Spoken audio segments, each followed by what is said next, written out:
નમસ્કાર, આપ જોઈ રહ્યા છો નિર્માણ ન્યૂઝ અને હું છું આપની સાથે ઉર્મિલા। સમાચારની શરૂઆત કરીએ મહત્વપૂર્ણ હેડલાઇન્સથી। વર્લ્ડ યુથ સ્કિલ્સ ડે પર વડાપ્રધાન નરેન્દ્ર મોદીનું સંબોધન। કહ્યું, સફળ વ્યક્તિ એ નિશાની છે, તે સ્કિલ વધારવાની નવી તકો શોધતો રહે છે।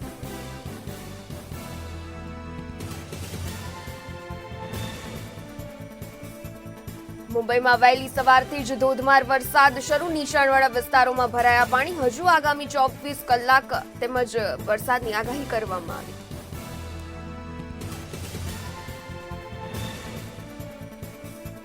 રાજસ્થાનના રાજકીય ઘમાસાણમાં સચિન પાયલટે સમાચાર એજન્સીને ANIને કહ્યું કે હું ભાજપમાં નહીં જોડાઉં। આજની પત્રકાર પરિષદ પણ રદ કરાઈ।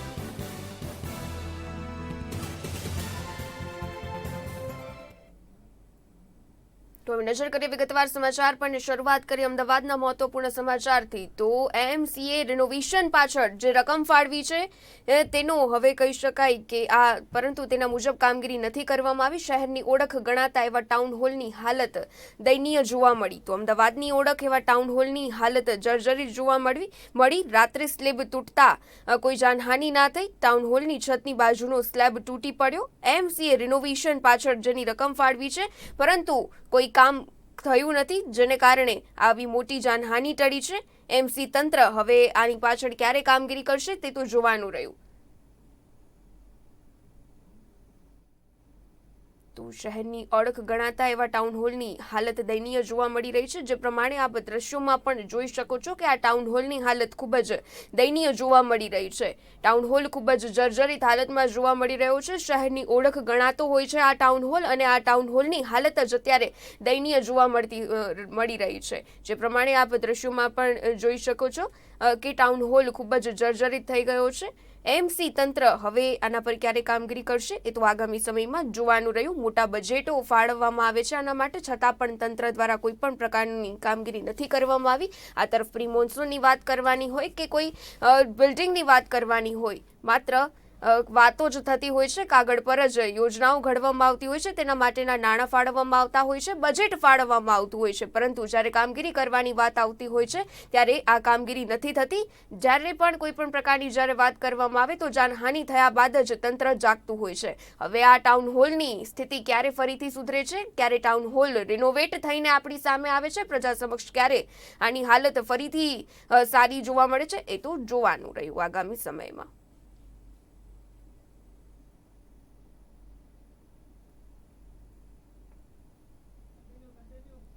તો શહેરની ઓળખ ગણાતા એવા ટાઉન હોલની હાલત અત્યારે દયનીય જોવા મળી રહી છે। ટાઉન હોલની છતનો જે સ્લેબ તૂટી પડ્યો છે, રાત્રે સ્લેબ તૂટતા કોઈ જાનહાનિ નથી થઈ, પરંતુ જો આનું રિનોવેશન નહીં કરવામાં આવે તો આગામી સમયમાં મોટી જાનહાનિ થવાની સંભાવના દેખાઈ રહી છે। તો જે પ્રમાણે આપણે વાત કરી રહ્યા છીએ આ ટાઉન હોલ વિશે, શહેરની ઓળખ ગણાતો હોય છે ટાઉન હોલ, પરંતુ આ ટાઉન હોલની સ્થિતિ જ અત્યારે દયનીય જોવા મળી રહી છે। માત્ર કાગળ પર જ કોન્ટ્રાક્ટ થતા હોય છે, બજેટ ફાળવવામાં આવતા હોય છે, પરંતુ આની કામગીરી નથી કરવામાં આવતી। જ્યારે કોઈ પણ પ્રકારની જાનહાનિ થતી હોય છે ત્યારે જ તંત્રની આંખ ખુલતી હોય છે તેવું લાગી રહ્યું છે। તો હવે આ ટાઉન હોલની હાલત ક્યારે સુધરે છે, ક્યારે ટાઉન હોલ પ્રજા સમક્ષ રિનોવેટ થઈને આવે। અમદાવાદની ઓળખ એવા ટાઉન હોલ જે કહી શકાય કે વર્ષો જૂનો છે, ત્યારે અત્યારે તેનો ગઈકાલે મોડી રાત્રે સ્લેબ તૂટી પડ્યો છે। ચોક્કસ જે પ્રમાણે અમદાવાદ મહાનગરપાલિકા દ્વારા જે કહી શકાય કે વિવિધ હોલને પાછળ રિનોવેશન પાછળ જે કહી શકાય કે પૈસા ફાળવવામાં આવતા હોય છે, પરંતુ વર્ષો જૂનો આ જે ટાઉન હોલ છે ને ખાસ કરીને અમદાવાદની ઓળખ સમાન આ હોલ પાછળ કોઈ જાતની નાણાકીય રકમ ખર્ચવામાં ન આવી હોય તેવું ચોક્કસથી લાગી રહ્યું છે। સદનસીબે ગઈકાલે રાત્રે આ સ્લેબ પડ્યો હતો, પરંતુ અહીંયા કોઈ લોકો ન હતા, પરંતુ જો કોઈ લોકો અહીંયા હોત તો મોટી દુર્ઘટના થઈ હોત, સર્જાઈ હોત તેવું ચોક્કસથી માનવામાં આવી રહ્યું છે। એન્જિનિયરિંગ જે વિભાગ છે તેમના દ્વારા પણ અત્યારે જે છે કામગીરી છે તે અત્યારે હાથ ધરવામાં આવી રહી છે। સવાલ એ થાય છે કે અમદાવાદ મહાનગરપાલિકા દ્વારા જે પૈસા આના પાછળ ખર્ચવામાં આવતા નથી, જેના કારણે આ પ્રકારની જે દુર્ઘટના છે તે બનવા પામી છે। અનેક આવા હોલ છે, કમ્યુનિટી હોલ છે કે જે ખૂબ જ જે કહી શકાય કે જર્જરિત હાલતમાં છે, જેને કારણે અમદાવાદની ઓળખ ક્યાંક ને ક્યાંક ભૂસાઈ રહી છે। કેમેરા પર્સન ચંદ્રકાંત વોરા સાથે બ્રિજેશ દવે, અમદાવાદ. તો શહેરની ઓળખ ગણાતા એવા ટાઉન હોલની સ્થિતિ અત્યારે તો દયનીય જોવા મળી રહી છે. અમદાવાદની ઓળખ ગણાતા ટાઉન હોલની જર્જરિત હાલત જોવા મળી. એએમસીએ રિનોવેશન પાછળ રકમ તો ફાળવી છે, પરંતુ તેના અંગે કામગીરી નથી કરવામાં આવી. એએમસી તંત્ર હવે આ કામગીરી ક્યારે કરશે એ તો આગામી સમયમાં જોવાનું રહ્યું. આગળ વાત કરીએ તો વડાપ્રધાન નરેન્દ્ર મોદીએ વર્લ્ડ યુથ સ્કિલ્સ ડેના પ્રસંગે ministry of skill development and entrepreneurship ministry આ કોન્ક્લેવમાં સંબોધન કર્યું હતું, જેમાં વડાપ્રધાને યુવાનોને સ્કિલમાં પરિવર્તન જરૂરી અને આ સમયની માંગ છે તેમ જણાવ્યું હતું. અત્રે નોંધનીય છે કે નેશનલ સ્કિલ ડેવલપમેન્ટ મિશનની આજે 5મી એનિવર્સરી છે. अगर सबसे बड़ी कोई ताकत है तो उनकी स्किल है.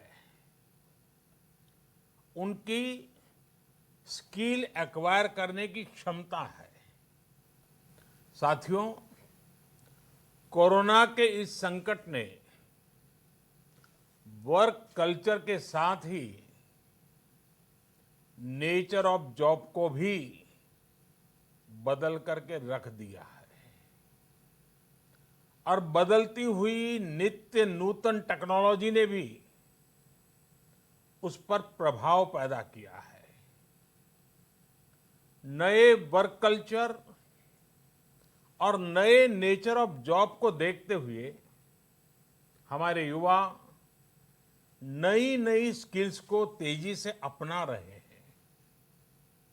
वैसे साथियों, कई लोग मुझसे पूछते हैं कि आज के दौर में बिजनेस और बाजार इतनी तेजी से बदलते हैं कि समझ ही नहीं आता रिलेवेंट कैसे रहा जाए.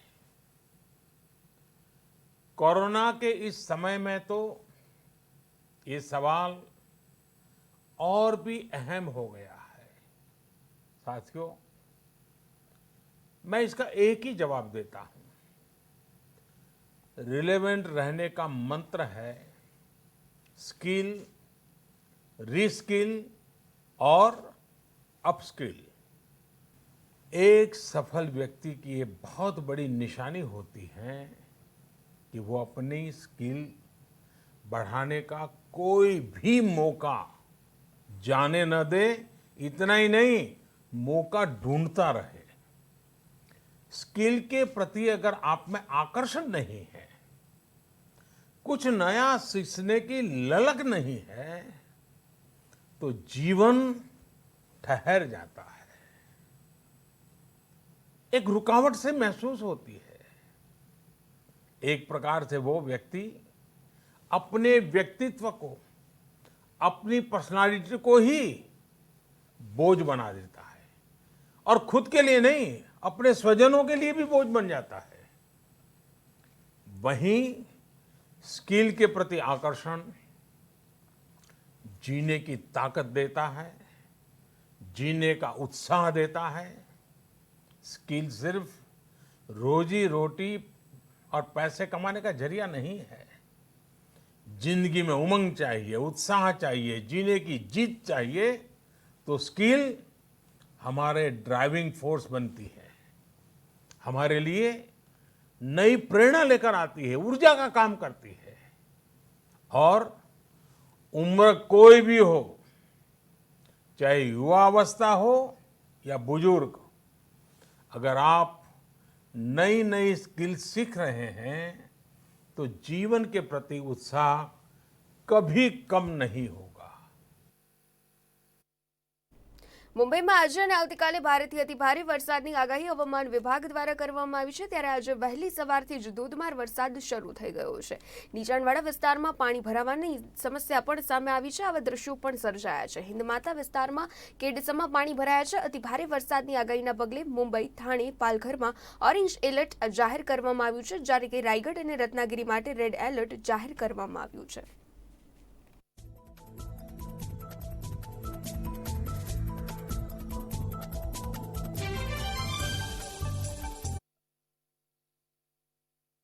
રાજકોટ જિલ્લાના ઉપલેટામાં જર્જરિત મકાન ધરાશાયી થવાની ઘટના સામે આવી છે। ઉપલેટાના કુતુબખાના વિસ્તારમાં આવેલી ડગલી પ્લોટમાં જર્જરિત મકાન ધરાશાયી થયું હતું। જોકે ઘટનામાં સદનસીબે કોઈપણ પ્રકારની જાનહાનિ થવા પામી ન હતી। હજી પણ ઉપલેટામાં આવી ઘણી જર્જરિત ઇમારતો લોકો માથે જાણે કે ઝળમતું મોત બનીને ઊભી છે, જે અંગે સ્થાનિક તંત્રએ પણ ધ્યાન આપવું જરૂરી બન્યું છે।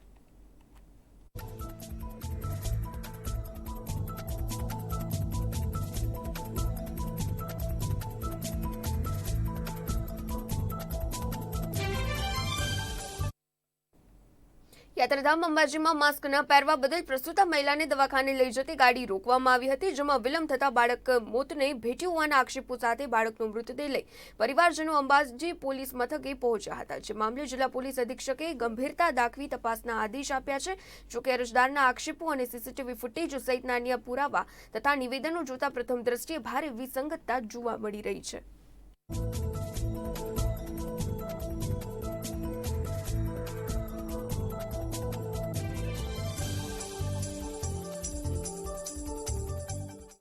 अंबाजी में एक मैटर कल हमारे ध्यान पर आई थी। एक परिवार का ऐसा एलिगेशन था कि एक प्रेग्नेंट लेडी को वो लोग अंबाजी से पालनपुर रेफ़र करके लेके जा रहे थे। उस दौरान पुलिस ने गाड़ी को रोका। उन्होंने मास्क नहीं पहना था तो पुलिस ने पेनल्टी के लिए उनको पावती देने की कोशिश की और फिर पुलिस उनको पुलिस स्टेशन लेके गई, जिसमें 1 घंटे का विलम्ब हुआ। इस तरह के एलिगेशन थे। मामले की गंभीरता को देखते हुए हमने तुरंत डीवाईएसपी पालनपुर को इस पूरे मामले की इंक्वायरी जो है वो सौंपी। अभी तक इंक्वायरी में काफ़ी कॉन्ट्रडिक्शंस जो हैं वो सामने आ रहे हैं। तो सीसीटीवी फुटेज और जो न्यूट्रल विटनेसेस हैं उनके निवेदन और एक टाइमलाइन जो बन रहा है उसको देख के अभी तक काफ़ी सारे कॉन्ट्रडिक्शन सामने आ रहे हैं। मामले की गंभीरता को देखते हुए अभी हम और डीप में जाके इस बात की इंक्वायरी करेंगे और उसमें जिसकी भी भूमिका दिखेगी, अगर पुलिस की भी कोई निष्काळजी उसमें दिखती है तो हम स्ट्रिक्ट में स्ट्रिक्ट एक्शन उनके खिलाफ लेंगे और हकीकत क्या है वो 2-3 दिन की इंक्वायरी के बाद सामने आ जाएगा। સચિન પાયલટને કોંગ્રેસના ડેપ્યુટી સીએમ અને પ્રદેશ અધ્યક્ષ પદ પરથી હટાવ્યા પછી કોંગ્રેસે તેમને અયોગ્ય જાહેર કરવાની પ્રક્રિયા શરૂ કરી દીધી છે। એસેમ્બલી સ્પીકરે બુધવારે કોંગ્રેસની ફરિયાદ બાદ પાયલટ સહિત 19 સંતુષ્ટ ધારાસભ્યોને નોટિસ આપી છે। તેમની પાસેથી શુક્રવાર સુધી જવાબ માંગવામાં આવ્યો છે। આ સાથે પાયલટ અને અન્ય બળવાખોર ધારાસભ્યોને નોટિસમાં પૂછવામાં આવ્યું છે કે પાર્ટી વિરોધી પ્રવૃત્તિઓ અને કોંગ્રેસ ધારાસભ્યોની 2 બેઠકોમાં સામેલ ન થવા અંગે તેમને અયોગ્ય કેમ ન ઠહેરાવવા જોઈએ। રાજસ્થાનના ડેપ્યુટી સીએમ પદ અને પ્રદેશ કોંગ્રેસ અધ્યક્ષ પદેથી હટાવ્યા બાદ સચિન પાયલટ આજે સવારે દિલ્હીમાં પત્રકાર પરિષદ યોજવાના હતા, જે હાલ પૂરતી રદ કરવામાં આવી છે।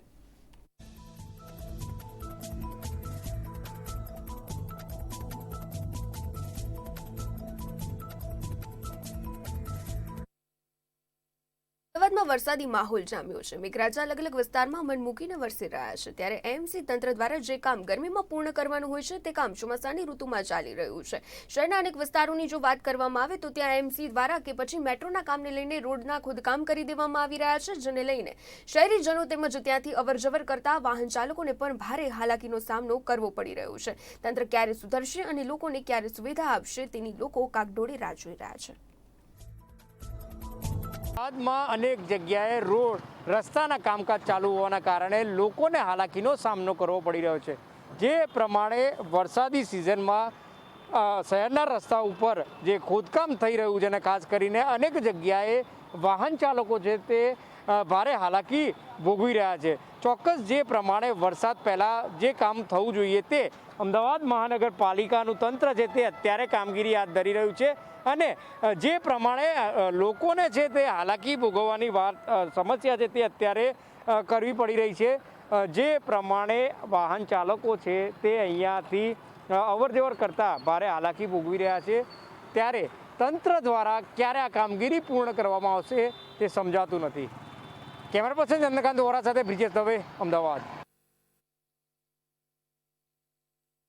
17 જુલાઈએ સંયુક્ત રાષ્ટ્રમાં પ્રધાનમંત્રી નરેન્દ્ર મોદી સંબોધન કરશે। પીએમ મોદી સંયુક્ત રાષ્ટ્રની 75મી વર્ષગાંઠ પર આ સંબોધન કરવા જઈ રહ્યા છે। મોદી વિડીયો કોન્ફરન્સિંગના માધ્યમથી સંબોધન કરશે। સંયુક્ત રાષ્ટ્રમાં ભારતના સ્થાયી પ્રતિનિધિ ટીએસ તિરુમૂર્તિએ પણ જાણકારી આપી છે। સંયુક્ત રાષ્ટ્ર મહાસભામાં ગત 7 સપ્ટેમ્બરે તેમણે સંબોધન કર્યું હતું, જેમાં તેમણે વિશ્વને આતંકવાદની વિરુદ્ધ એક થવા માટે કહ્યું હતું। ભારત સંયુક્ત રાષ્ટ્ર સુરક્ષા પરિષદમાં 8મી વખત અસ્થાયી સભ્ય તરીકે પસંદગી પામ્યું છે। ભારતને 192 મત મતમાંથી 184 મત મળ્યા હતા. સભ્ય દેશોએ ભારતને મોટી સંખ્યામાં સમર્થન આપતા 2021-22 સુધી યુએનએચસીનું અસ્થાયી સભ્ય નિયુક્ત કર્યું છે. સંયુક્ત રાષ્ટ્રના 5 સ્થાયી સભ્ય અમેરિકા, યુનાઇટેડ કિંગડમ, ફ્રાન્સ, રૂસ, ચીન ઉપરાંત 10 અસ્થાયી સભ્યો હોય છે. અડધા દર 2 વર્ષ માટે પસંદ કરવામાં આવે છે. ભારત આ પહેલા સુરક્ષા પરિષદનું અસ્થાયી સભ્ય રહી ચૂક્યું છે.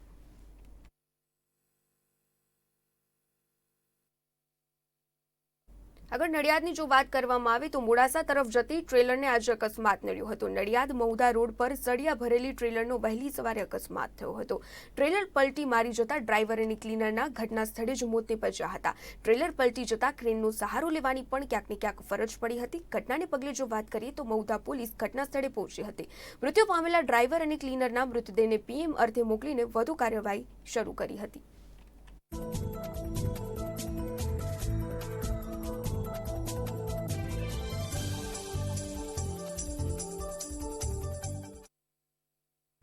આણંદના બોરિયાવી ગામના પ્રગતિશીલ ખેડૂત 15 જેટલા જુદા જુદા શાકભાજીની ઓર્ગેનિક ખેતી કરી સારી એવી આવક મેળવી રહ્યા છે.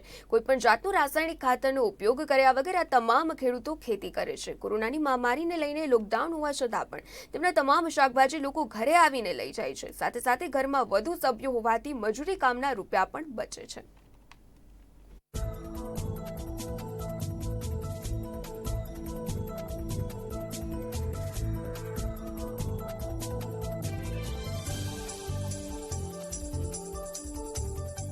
સાડા 3 વીઘા ખેતીની અંદર હું અત્યારે 2003થી સજીવ ખેતી કરું છું. અને સજીવ ખેતીમાં મલ્ટીક્રોપિંગ ગાય આધારિત ખેતી કરવાથી મલ્ટીક્રોપ કરું છું. એટલે અલગ અલગ પાકમાં સારું એવું રિઝલ્ટ મળે છે. બીજું કે મલ્ટીક્રોપ હોવાથી એક પાક કદાચ નિષ્ફળ જાય તો બીજા પાકમાં સારી એવી આવક મળે છે. ઓર્ગેનિક પદ્ધતિથી ખેતી કરું છું, તેથી મારી જમીન એટલી બધી ફળદ્રુપ થઈ છે અને એનું ઉત્પાદન પણ સારું થાય છે, જેથી કરીને વેચાણમાં મને કોઈ પ્રશ્ન નથી. અલગ અલગ વેરાયટીનું શાકભાજી મળી રહે, તેથી ઓર્ગેનિક સ્ટોરવાળા બરોડા અમદાવાદથી ફાર્મ બેઠા આવી અને બધું શાકભાજી લઈ જાય છે. મારા પાકની અંદર જોઈએ તો ગિલોડા, દૂધી, ગલકા, તુરિયા, રીંગણ, ચોરી, ફુદીનો, લીલી ચા. આજે તમે જો આ મહામારીના વર્ષમાં, કોરોના જેવી મહામારીમાં ફુદીનાની બહુ જ ડિમાન્ડ છે. અને ઓર્ગેનિક પકવેલો ફુદીનો જે લોકો લઈ ગયા છે એ લોકો એમ કે ખરેખર અત્યારના સમયની આ જરૂરી માંગ હોય તો આ જ છે કે સજીવ ખેતીથી પકવેલું ખેત ઉત્પાદન હોય તો એનાથી કોઈ જ માનવ શરીરને પણ કોઈ રોગ થતા નથી અને સારું માણસને સારી વસ્તુ મળી રહેશે. આમ જોઈએ તો જનરલી સજીવ ખેતી કરવાથી શું થાય તો ખેતી ખર્ચ બહુ ઘટે છે. આજે ખેડૂતનો મોટામાં મોટો પ્રશ્ન છે ને ખેતી ખર્ચનો છે, કે એ લોકો બધું જ બહારથી આધારિત ખેતી કરતા હોય છે, રાસાયણિક ખાતર, દવાઓથી. તેથી ખેડૂતને ઉત્પાદન તો સારું મળે છે પણ એને પોષણક્ષમ ભાવ મળતા નથી. અને બીજું કે આને ખેડૂતનો પૈસો વધતો નથી. જ્યારે અમે જે કરીએ છીએ ગાય આધારિત ખેતી, એનાથી શું પહેલાં ખેડૂતનો પૈસો બચે છે. અને એ જ મોટી મૂડી છે. ખેડૂતનો આવક તો જ એની વધશે, પૈસો બચશે તો. એટલે અમારો ખેતી ખર્ચ લગભગ નહીવત છે. બીજું કે અમે બધા જોઈન્ટ ફેમિલીમાં રહીએ છીએ, તેથી અમારો લેબર પ્રશ્ન પણ ઘણો ઓછો થાય છે. અને આવકના જોઈએ તો મારે વીઘે સરેરાશ 1 લાખની આવક, એક વાર્ષિક આવક થાય છે સજીવ ખેતી પકવેલે. એ મોટો અમને બેનિફિટ છે.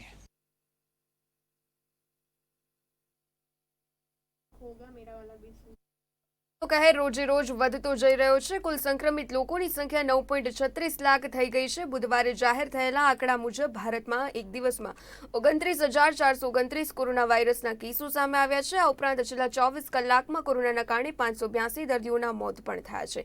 દેશમાં અત્યાર સુધીમાં કોરોનાના 9,36,181 કન્ફર્મ કેસ નોંધાયા છે. દેશમાં કોરોના વાયરસના હવે 3,19,840 એક્ટિવ કેસ છે. બીજી તરફ 5,92,032 લોકો સાજા પણ થઈ ચૂક્યા છે. ભારતમાં અત્યાર સુધીમાં કુલ 24,309 લોકોના કોવિડ-19ના કારણે મોત થયા છે. આમ કોરોનાનો કહેર સતત યથાવત જોવા મળી રહ્યો છે.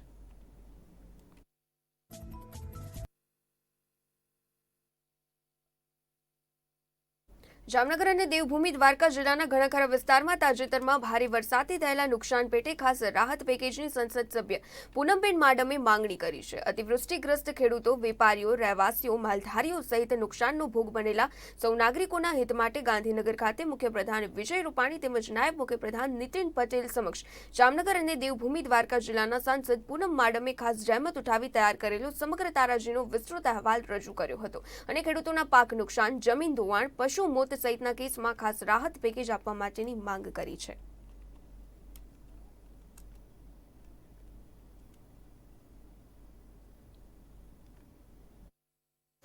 ધ્યાનમાં રાખીને જ છે, પણ આ વખતે સામાન્ય કરતાં થોડું વધારે નુકસાન છે, કારણ કે ખૂબ જ પાણી જે ડેમો ઓવરફ્લો થવાથી જે નીચાણવાળા વિસ્તારો છે એમાં ભરાઈ ગયું હતું. એમાં પાણી સતત એમાંથી નીકળતું રહ્યું એટલે જમીન ધોવાતી ગઈ. એટલે ખેડૂતોને આ વખતે થોડું વિશેષ સામાન્યથી વિશેષ નુકસાન છે, એટલા માટે વિશેષ પેકેજની મારી માંગણી છે. અંદાજે કેટલા કરોડનું નુકસાન?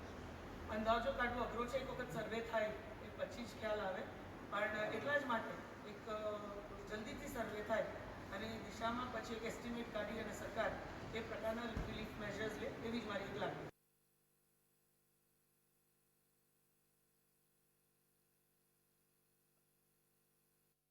દેશમાં કોરોનાનો ફેલાવો ખૂબ જ ઝડપથી વધી રહ્યો છે. અમદાવાદમાં પણ કોવિડ-19નો વ્યાપ વધ્યો છે. પૂર્વ વિસ્તારની જો વાત કરવામાં આવે તો લોકો વધારે સંક્રમિત થયા હતા, ત્યારે અમદાવાદનું ખાસ ગણાતું એવું માણેક ચોક સોના ચાંદી બજારનો સમય 2 કલાક ઘટાડવામાં આવ્યો છે.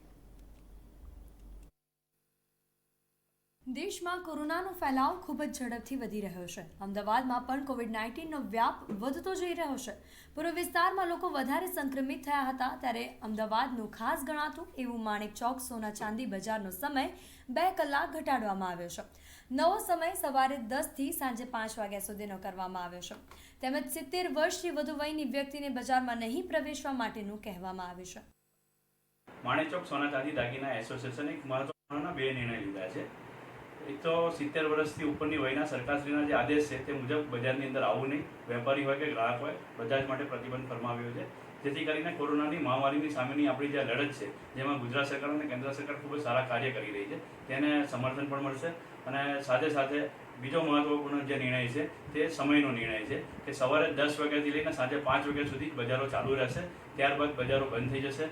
એનું કારણ છે કે ગુજરાતની અંદર ખાસ કરીને અમદાવાદની અંદર માણેક ચોક એ ખૂબ જ ભરચક વિસ્તાર છે અને માણેક ચોક એટલે ભીડભાડવાળો વિસ્તાર ગણી શકાય અને કન્ટેનમેન્ટ ઝોનમાં પહેલાં મુકાયેલો વિસ્તાર છે. એટલે ગુજરાતભરમાંથી જ્યારે લોકો આવતા હોય, વેપારીઓ આવતા હોય, ત્યારે કોણ સંક્રમિત હોય કોણ ના હોય તેનો ભય રહેવાથી બજારનો જે ટાઈમિંગ છે ટાઈમિંગની અંદર ફેરફાર કરેલો છે. સાથે સાથે શ્રી ચોકસી મહાજન જે માણેક ચોકની અંદર જ બીજું રિટેલ બજાર આવેલું છે તે લોકો સાંજે 7 વાગ્યા સુધી ચાલુ રાખશે. અને અમદાવાદનું જે જ્વેલર્સ એસોસિએશન એટલે કે સીજી રોડ અને શિવરંદી જે વિસ્તાર છે તે લોકો સરકારશ્રીના આદેશ મુજબ 8 વાગ્યા સુધી ચાલુ રાખશે.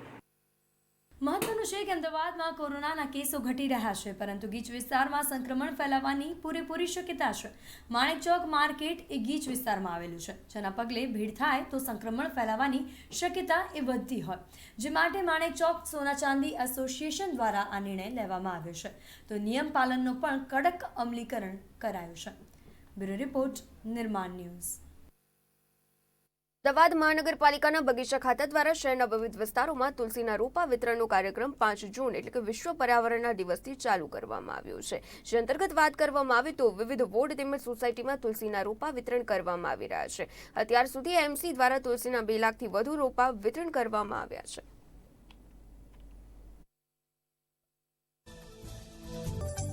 અમદાવાદ મ્યુનિસિપલ કોર્પોરેશન દ્વારા અત્યાર સુધી તુલસી રોપાનો જે તુલસી રથ અમદાવાદ શહેરમાં જુદા જુદા ઝોનમાં ફેરવવામાં આવે છે, જેમાં આજ દિન સુધી અમદાવાદ મ્યુનિસિપલ કોર્પોરેશન દ્વારા 2,07,000 તુલસીના રોપાઓનું વિતરણ જુદા જુદા વિસ્તારોમાં શહેરીના નગરજનોને આયુષ અને સ્વાસ્થ્યને ધ્યાનમાં રાખી અને ફ્રી રોપાનું વિતરણ કરવામાં આવી રહ્યું છે અને જેનો લાભ અમદાવાદ મ્યુનિસિપલ કોર્પોરેશનના તમામ નગરજનો ખૂબ સારી રીતે લઈ રહ્યા છે.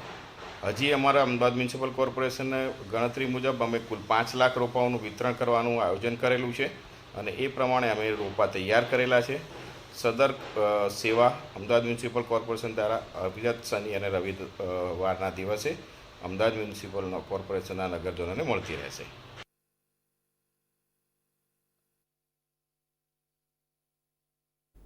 બિન સચિવાલય પરીક્ષામાંથી આગેવાન બનેલા અને શિક્ષિત બેરોજગાર આંદોલન સમિતિના સભ્ય યુવરાજસિંહ જાડેજા શિક્ષિત બેરોજગારોના હિતમાં પોતાની લડત ચાલુ રાખશે. 2 દિવસ પહેલા યુવરાજસિંહ જાડેજા દ્વારા જાતિવાદના નામે થઈ રહેલા રાજકારણથી આંદોલનમાંથી ખસી જવાનો નિર્ણય લીધો હતો. જો કે હવે શિક્ષિત બેરોજગાર આંદોલન સમિતિ સાથે રહીને લડત આપવાનો નિર્ણય લીધો છે. સરકારના જે કેટલાક આગેવાનો જાતિવાદનો મુદ્દો ઉછાળવા માંગે છે, જેના કારણે સમસ્યા ઊભી થઈ રહી છે. ઉત્તર ગુજરાતની લોબી રાજકારણ રમી રહી છે. વોટ બેંકની રાજનીતિ ન થવી જોઈએ. પ્રશ્ન યુવાનોની રોજગારીનો છે. જાતિવાદનો નિમિત્ત બનાવ નથી માંગતો તેવું પણ તેમણે કહ્યું છે. આંદોલનમાંથી યુવરાજસિંહ હવે તો ખસી ગયા છે. યુવરાજસિંહ સમિતિમાંથી પણ ખસી ગયા હતા. તો બીજી તરફ શિક્ષિત બેરોજગાર આંદોલન સમિતિના સભ્ય દિનેશ બાંભણિયાએ યુવરાજસિંહ જાડેજાને પણ સમર્થન જાહેર કર્યું હતું.